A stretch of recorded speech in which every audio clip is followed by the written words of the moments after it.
To our YouTube channel Om classes.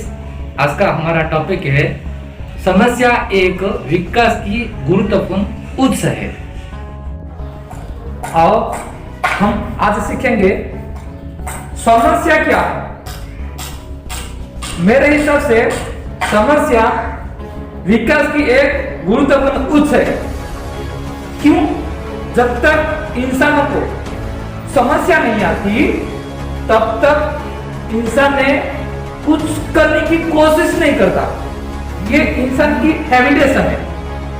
तो आज हम पढ़ेंगे कि समस्या के वजह से हम विकास कैसे होते हैं और विकास का एक उत्स समस्या को मानते कैसे। यदि हमारे सामने एक बड़ी वैश्विक समस्या खड़ी है जिसका नाम है वो कोरोना। ये कोरोना इतनी बड़ी महामारी है, पूरी दुनिया को दबा के रखा है।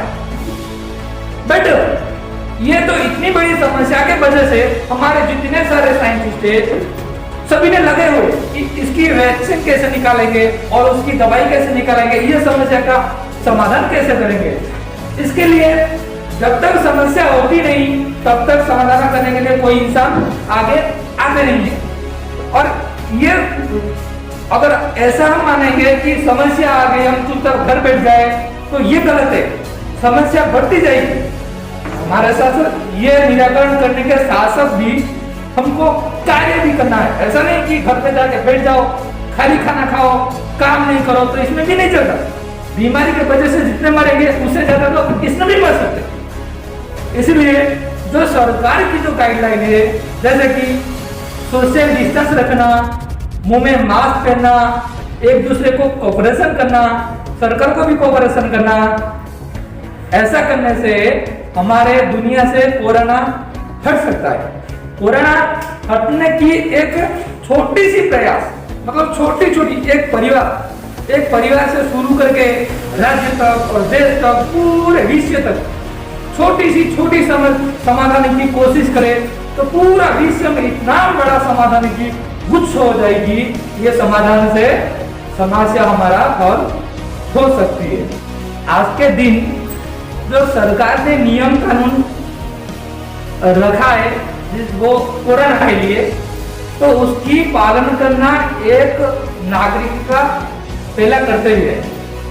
पर जैसे कि हम एक परिवार को जैसे कंट्रोल करते हैं, पूरी देश को कंट्रोल करने के लिए, जैसे कि हमारा बड़ा प्रधानमंत्री नरेंद्र भाई मोदी, उन्होंने कहा था कि पूरे जो देश हमारा परिवार है और प्रत्येक सदस्य को कोरोना नहीं हो और प्रत्येक सदस्य सचेतन हो, एक दूसरे से कोऑपरेशन करके और ये कोरोना को हम यहाँ से भगा सकते हैं। एक दूसरे से कोरोना फैला नहीं सकते। अगर ऐसे करने जाए तो उसकी जो इतनी बड़ी सी भावना, इतनी बड़ी सी उम्मीद, इतना बड़ा सा परिवार है, वो परिवार में से कोरोना हट सकता है। इसलिए एक रेस्पॉन्सिबल सिटीजन की तरह हम सोशल डिस्टेंस रखना, मुंह में मास्क पहनना और बार बार हाथ धोना, बिना कारण में कभी भी मुंह में, आंख में, नाक में हाथ टच नहीं करना। इसमें क्या होता है कि अगर वायरस होती है हाथ में तो मुंह में कहीं टच करो तो वहां जाती है, वायरस ट्रांसफर हो जाती है। अगर तुम हाथ साफ करो तो ये वायरस पानी में साफ होकर गट बन जाता है और ये वायरस की वहां अंत हो जाती है। इसलिए हम तो उतना ज्यादा काम करना, तो हम तो इतना बड़ी मेहनत करनी नहीं और हमको ये सब करने के लिए कहाँ पैसा खर्चा करना पड़ता है। पैसा की तो कोई खर्चा ही नहीं है। तो हमारे शरीर के लिए और हमारा परिवार के शरीर के लिए और पूरी देश, पूरी जगत की, विश्व की स्वास्थ्य की रक्षा करने के लिए हम इतना छोटे से तो काम कर सकते हैं। दूसरी नहीं, लॉकडाउन क्या होता है कि सरकार इसीलिए लॉकडाउन करते कि जब पब्लिक इकट्ठा हो जाते और एक दूसरे से संपर्क में आते और वायरस एक दूसरे से स्प्रेड होती है, इसके वजह से लॉकडाउन हुआ है। अभी जो ऑनलाइन चालू हुआ, ये ऑनलाइन इसीलिए चालू हुआ कि जब तक लॉकडाउन होगा सब लॉक ही रहेंगे। लॉकडाउन मतलब ये अच्छी बात नहीं है। ये लॉकडाउन मतलब बहुत डिफिकल्ट चीज है। कभी भी किसने खून किया हो तो उसको लेके जेल में डाल देते। That means one type of lockdown, वो भी एक लॉकडाउन है। तो इंसान ऐसा लॉकडाउन में कब तक रहेगा? वो तो नहीं रह सकता कि मानो कि हम स्वास्थ्य के लिए सचेतन होने के लिए हम लॉकडाउन में रहे, दरवाजा बंद करके अंदर, तो स्वास्थ्य तो ठीक होगी, पर मैं जो मानसिक होती है, मानसिक बीमारी चालू हो जाएगी। इसलिए हम लॉकडाउन, इसलिए सरकार ने लॉकडाउन को थोड़ी कोहल किया है उसने। तो अनलॉक भी 1 किया, अभी अनलॉक भी चालू है। ये अनलॉक में इसीलिए गाइडलाइन भी रखा हुआ कि जब तक तुम काम पर जाओ, अगर अर्जेंट काम नहीं है, आप न जाने से काम हो सकता है, तो वहां बिल्कुल जाना नहीं है। और दूसरी बात रही कि हम एक चीज एक दूसरे से सोशल डिस्टेंस रखना ही है, क्योंकि एक चीज तो सभी को पता है, सोशल डिस्टेंस रख के ज्यादातर काम किया जाता है। आजकल के लोग क्या करते हैं कि बिना वजह कुछ काम ही नहीं होता, बिना वजह सोशल डिस्टेंस की भंग करते हैं। वो नहीं करनी चाहिए। उसमें क्या होता है कि हमको तो नुकसान होता तो होता, उसके बाद हमारे वजह से भी हमारे समाज को भी नुकसान हो सकती है। इसलिए सरकार की गाइडलाइन मानो। दूसरी स्टूडेंट्स के क्या तक बात किया कि अभी जगह ऑनलाइन क्लास चल रहा है।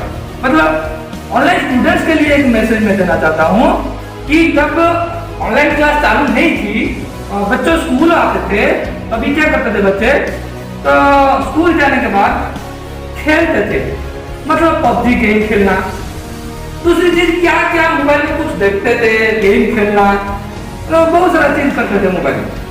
जब पढ़ाई के टाइम आता है ऑनलाइन में, तो कुछ बच्चे ऐसे होते हैं तो बहाना निकालते कि ऑनलाइन में मुझे सुने नहीं दे रहा है, ऑनलाइन में पढ़ने में प्रॉब्लम होता है।